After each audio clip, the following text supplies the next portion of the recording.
23 ans à peine, le pilier gauche Enzo Forletta compte déjà 85 feuilles de match avec l'USAP.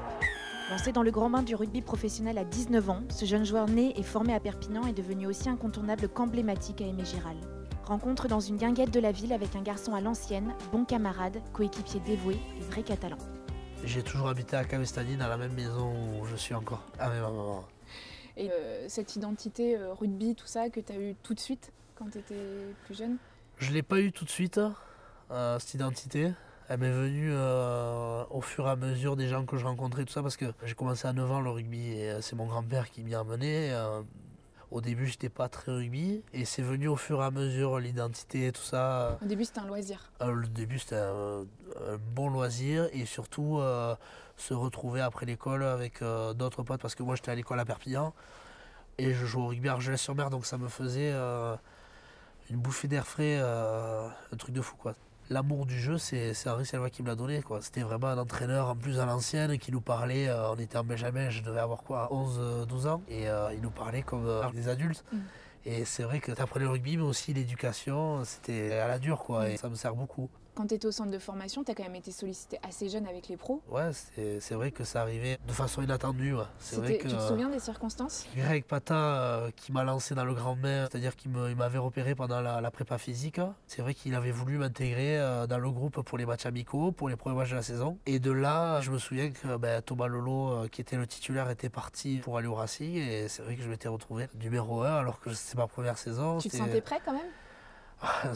Franchement, t'as pas le temps de te poser cette question, quoi. Il faut le faire. Je suis pas du genre à me laisser faire et j'ai peur de personne. Si je me permets de chambrer un type et que la mêlée d'après, je me fais autofiler, c'est honteux, quoi. Tu risques d'avoir le même sort, donc je préfère rester à ma place.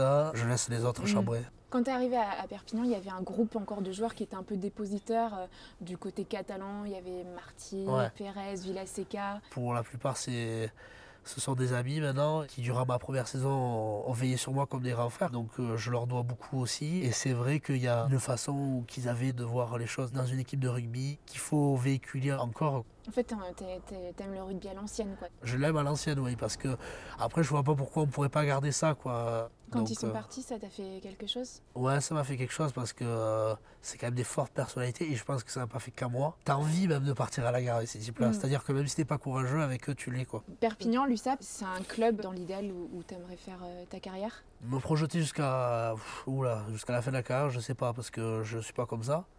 Mais en tout cas, mon rêve, oui, ce serait de revenir avec Perpignan au plus haut niveau en top 14. Ça, ce serait énorme. D'y aller avec un groupe, d'y aller avec un club que tu as toujours regardé, que tu représentes maintenant, je pense que ça a beaucoup plus de prix que d'y aller tout seul.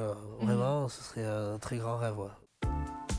Dans le top 6 depuis le début de la saison, Perpignan candidate plus que sérieusement au top 14. De quoi donner un parfum de potentielle réalité au rêve d'Enzo Forletta, lui l'enfant de la ville, pur produit de l'USAP et chouchou d'Aimé Giral.